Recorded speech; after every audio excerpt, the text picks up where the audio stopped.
This is a reconstructed CT image. You can see how beautifully it shows somebody's inside. This is a right coronary artery. This is an aortic root.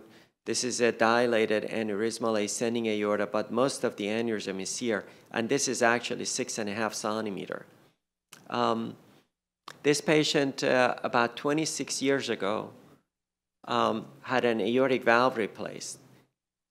We don't know if he had a bicuspid valve or not because we don't see his valve. His valve was gone 26 years ago.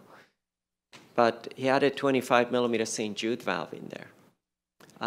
Then he was lost to follow-up or what have you. And when he was found on a recent, some unrelated exam, that he has a big shadow on his chest x-ray, his CT scan showed he has a 6.5 centimeter root. And then we operated on him, removed the root, removed the ascending, did a hemi-arch hookup with his Dacron.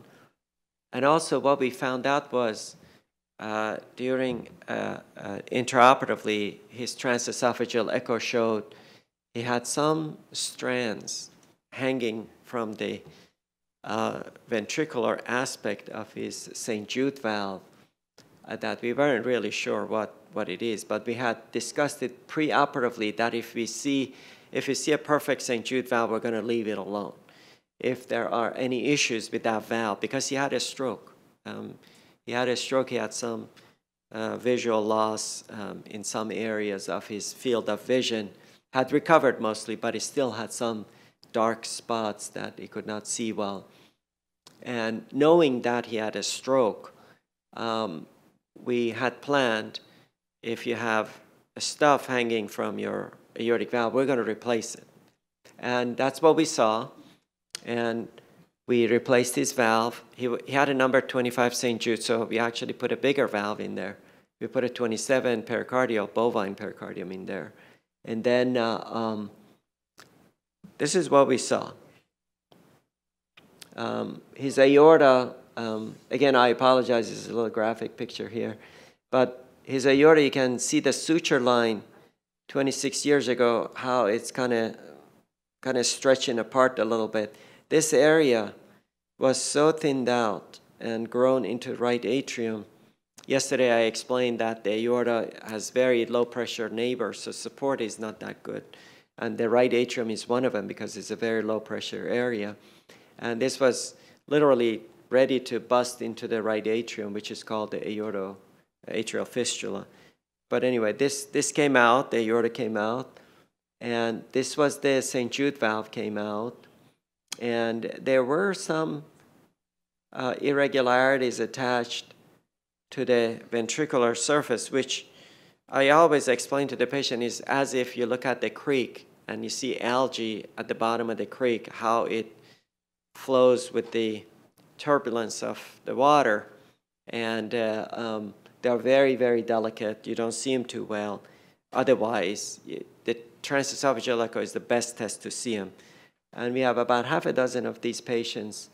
And this one, we took out those very fine filaments. We cut them out, put them on this thing, and we send them for pathologists to look at them and report back to us if they're compatible with the collagen strands.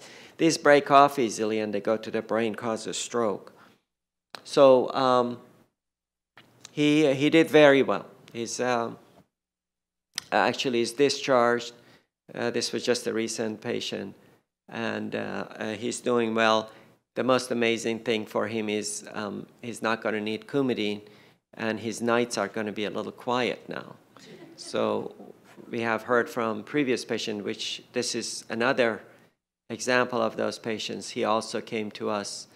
He had an aortic valve replacement done before, and he had a stroke.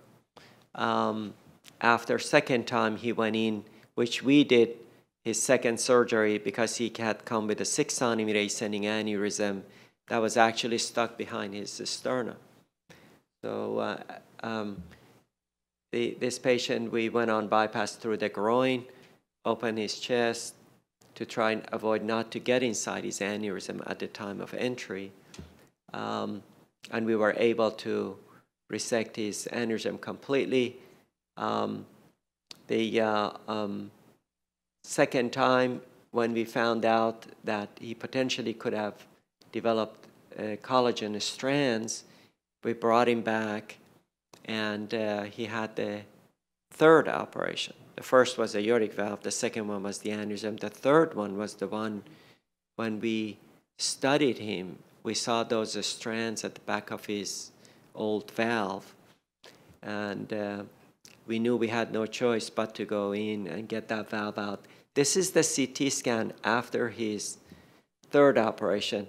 Now he got a biological valve. The old St. Jude valve is out. He had his strands. He's doing very well.